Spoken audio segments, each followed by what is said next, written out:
애완동물. 오늘은 애완견의 영양과 운동에 대해 알아봅니다. 먼저 애완견의 생명활동에 필요한 영양소에는 어떤 것이 있는지 알아보고 사료, 비만 관리에 대해 살펴봅니다. 또한 애완견은 어떤 운동이 필요한지, 규칙적인 운동이 왜 필요한지를 정리해 봅니다.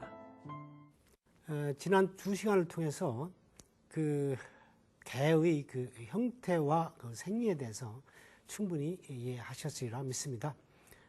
여러 번 강조했습니다만은 개는 포유동물로서 사람 그리고 돼지와 같은 포유동물과 생리 형태가 아주 유사합니다. 그래서 미진한 부분은 마치 우리 몸에서 피가 어떻게 돌아가서 이용되는가, 우리 몸이 어떻게 생겼는가 하는 것과 비교하면서 생각을 하면은 좀 더 쉽게 이해될 수 있으리라고 봅니다. 이 시간에는 영양에 관한 겁니다. 개가 사료로서 먹은 사료들이 어떻게 체내에서 흡수 이용되면서 영양이 되느냐 하는 문제. 특히 우리나라에서는 서양과는 마찬가지입니다만은 비만 문제가 상당히 문제가 되고 있습니다. 그래서 이런 비만 문제에 대한 문제들 이런 것들로 해서 주로 강의가 이루어지겠습니다.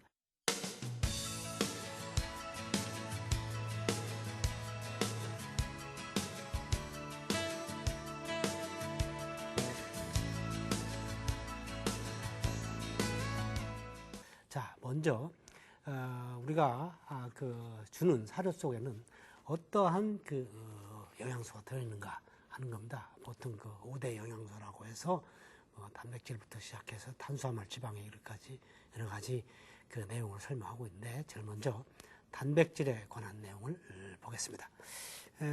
단백질은 근육이라든가 뼈라든가 신경, 그리고 생체 조직, 그리고 면역 기능 이런 것에 아주 많은 기여를 하는 그런 성분입니다. 단백질은 이제 나중에 흡수될 때는 아미노산으로 흡수된다 이렇게 설명한 바가 있습니다. 그리고 아미노산은 크게 필수 아미노산과 비필수 아미노산으로 되어 있다 이렇게 보시면 되겠고, 특히 개에 있어서 이제 좋은 사료로서는 적육, 그러니까 붉은 고기죠. 우리가 말하는 흔히 사람에게는 좋은 꽃동심이라고 하는 삼각육 이런 것들은 개에겐 좋지 않다고, 오히려 지방이 없는 살코기가 좋다 이렇게 되어 있고요. 물고기라든가 계란 이런 것들이 단백질 소스로서 좋은 영양소로 보시면 되겠습니다. 그리고 이 나쁜 단백질 소스로서는 힘줄이라든가 또 연결 조직 이런 조직들은 좋지 않은 것으로 되어 있습니다. 그리고 앞에 설명한 대로 이제 개에서 중요한 것은 필수 아미노산을 공급하는 것이 좋다. 즉 23개 아미노산 중에서 비필수 아미노산은 다른 성분에 의해서 합성이 가능하지만은 이 필수 아미노산은 반드시 사료의 형태로 해서 급여해야 되기 때문에 개의 필수형 아미노산으로 되어 있는 성견의 9종, 그리고 성장기에 있는 것들의 10종 이렇게 되겠습니다. 그것은 구체적으로 라이신이라든가 메티오닌 등등과 같은 여러 가지 복잡한 내용인데, 그런 정도를 여러분들 이해를 하시면 되겠고요. 두 번째 이제 중요한 것은 탄수화물이죠. 탄수화물은 사람으로 말하면 이제 밥, 라면 뭐 이런 것들이 주로 탄수화물의 구성원으로 되어 있는데, 보통 마지막 상태는 로스라고 하는, 그러니까 글루코스라든가 이런 형태로서 되는데, 대개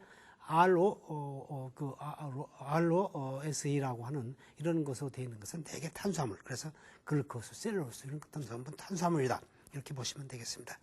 특히 가소화 탄수화물이 중요하다고 하는 겁니다. 가소화라고 하는 것은 탄수화물 형태지만 소화될 수 있는 것이죠. 예를 들어서 탄수화물도 풀이라든가 나뭇잎이라든가 이런 데서도 4분의 3이 탄수화물입니다. 그러나 이것은 셀룰로스라고 하는 이런 형태의 탄수화물이기 때문에 이것은 좋지 않다. 그래서 소화될 수 있는 형태, 사람이 많이 먹는 이런 곡류 같은 것이 되겠죠. 이런 것이 중요하다 이렇게 보겠습니다. 또 그러나 포유를 시킬 때, 즉 인공포유 같은 걸 시킬 때 너무 많은 락토스 같은 것이 하면 되지 않는 것이 좋다.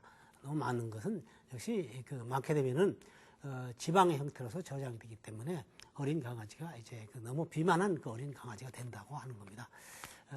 그래서 적정량이 좋겠고요. 그 다음에 지방에 관한 것인데요. 지방도 역시 흔히 말하는 3대 영양소 중에 하나죠.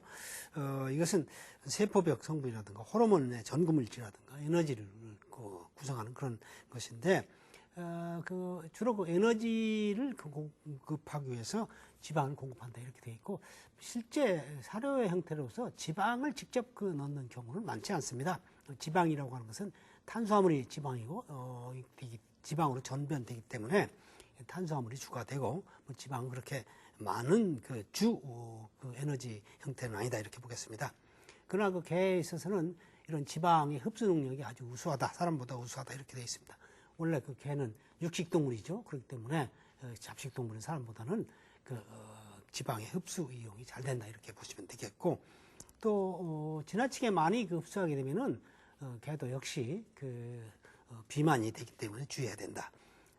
그리고 사료에 이러한 지방을 섭취하게 되면 색깔도 좋아질 뿐만 아니라 잘 먹습니다. 그렇기 때문에 사료에 이런 색깔을 낸다든가, 혹은 먼지가 나지 않게 한다든가, 혹은 기호성을 좋게 한다든가, 그런 목적으로 해서 게사료에 이런 지방을 첨가하는 경우가 있다 이렇게 보시면 되겠습니다. 비타민입니다. 사람도 비타민을 섭취합니다만은, 이런 비타민이라고 하는 것은 영양소는 아니죠. 즉 영양소인데 에너지를 낼 수 있는 영양소는 아닙니다. 그러나 신체 내에서 이러한 이화, 합성 이런 것들이 잘 이루어지도록 돕는 그런 물질이기 때문에 인간과 마찬가지로 개에서도 단백질의 중요성은 크다 이렇게 보겠습니다. 결핍하게 되면 결국 사망하는 그런 경우까지 있다 이렇게 보겠습니다. 지방은 유기물질인데 개에게 필요한 것은 대개 미리그램이라든가 혹은 마이크로 밀리그램 이런 식으로 해서 표시가 된다 이렇게 보겠습니다.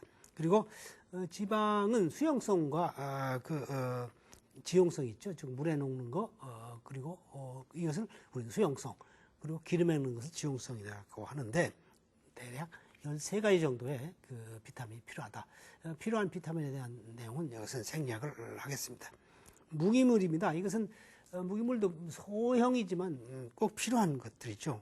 그리고 이러한 무기물은 결국 영양소로서 이제 무기물 자체뿐만 아니라 다른 영양소의 흡수 이용에도 관여하기 때문에 적정량의 무기물을 급여하는 것이 중요하다 이렇게 보겠습니다. 특히 무기물에서 이제 미균형은 피해야 된다. 즉 무기물을 급여하되 균형 있는 것, 예를 들어서 우리가 뼈를 형성하기 위해서는 칼슘과 인이 이제 적정한 비율로 급여를 해야지, 칼슘만 과다하게 많이 급여한다거나 또 인만 많이 급여하게 되면은 뼈의 형성이 제대로 안 된다고 하는 겁니다. 그래서 균형이 중요하고, 이 중에서 이제 필요한 것은 광물질도 대량 광물질과 미량 광물질이 있는데, 보통 우리가 대량 광물질로서는 칼슘이라든가 인이라든가 마그네슘이라든가 나트륨이라든가 이런 것들이 이제 대량 광물질에 속하고, 그래서 이런 대량 광물질은 사료의 형태로 해서 공급하는 것이 좋다 이렇게 보겠습니다. 보통 우리가 사료를 이제 급여하는 경우, 즉 개사료를 급여하는 경우에는 사료 회사에서 개에 필요한 영양소 요구량을 계산해 가지고 거기에 맞게 제시를 했습니다. 그렇기 때문에 어린 강아지면 어린 강아지, 중견이면 중견, 성견, 혹은 품종이면 품종에 따라서 필요한 영양소를 사료를 사다 먹이면 거기에는 필요한 영양소가 전부 들어있기 때문에 사료를 이제 급여하는 그러한 경우에, 애견가인 경우에는 우리가 영양소를 그렇게 중히 생각하지 않아도 됩니다. 그러나 집에서 남은 음식물 찌꺼기 같은 것을 주는 경우에 이것은 개에 필요한 영양소의 불균형, 미균형이 되기 때문에 비만한다거나 또는 영양소 결핍으로 해서 각종 병이 일어날 수 있다 이렇게 보기 때문에 그 경우에는 우리가 영양소의 불균형이 되지 않느냐 하는 문제를 심각하게 생각할 필요가 있다 이렇게 봅니다. 그리고 그 광물질은 그 다량 광물질과 미량 광물질이 있다고 하는데 그림에서는 지금 그 여러 가지 광물질의 기능 또 이러한 광물질을 섭취시키기 위해서는 어떠한 그 사료를 그 줘야 되냐 하는 막 그러한 내용들이 소개가 되어 있습니다. 예를 들어서 칼슘과 이는 그 성장을 위해서 혹은 그 젖을 내는 그런 그 어미계에 있어서 필수적으로 급여해 줘야 되는 그러한 그 성분이 됩니다. 그래서 칼슘 같은 경우에는 이것은 그 골격을 형성할 수 있는 그런 것들 또 신경을 전달하는 그런 물질이고 이런 것들은 골분이라든가 탄산칼슘이라든가 인산칼슘과 같은 이러한 그 것들로 해서 사료 형태로서 급여할 수 있는 것으로 이렇게 보면 되겠습니다. 이는 역시 그 골격 구성에 아주 중요한 역할을 합니다. 그리고 세포벽 성분 그리고 에너지 대사에 그 관여를 하고 이것 역시 골부이나 인을 통해서 인사를 통해서 공급을 받을 수가 있겠고 나트륨과 칼륨은 그 세포질 균형이라든가 수분 균형 그리고 대사 에너지 대사에 급여하는데 이런 것들은 그 식염을 통해서 공급이 가능하다 이렇게 보겠습니다.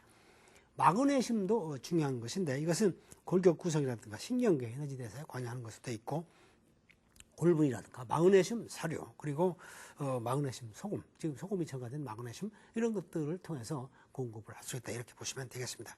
철은 적혈구의 구성 성분이고 또 세포질에 호흡한다든가 효소를 만들고 하는데 관여하는데 고기라든가 철분염 이런 것을 통해서 공급할 수 있고 구리는 헤모글로빈을 형성을 하고 뼈 형성하고 세포 질 산화 여기에 관여를 하는데 이것 역시 골부이라든가 구리염이라든가 그리고 육류를 통해서 공급을 받을 수 있는 것으로 보시면 되겠습니다. 그리고 코발트는 헤모글로빈 형성한다거나 혹은 적혈구 생성하는 것으로서 역시 골부를 통해서 공급을 받을 수 있고 망간 그리고 요오드 아연 이런 것들에 대한 그 설명 나와 있는데 그 설명은 앞에 보시는 그림을 통해서 이해하시기 바랍니다. 다음에 우리가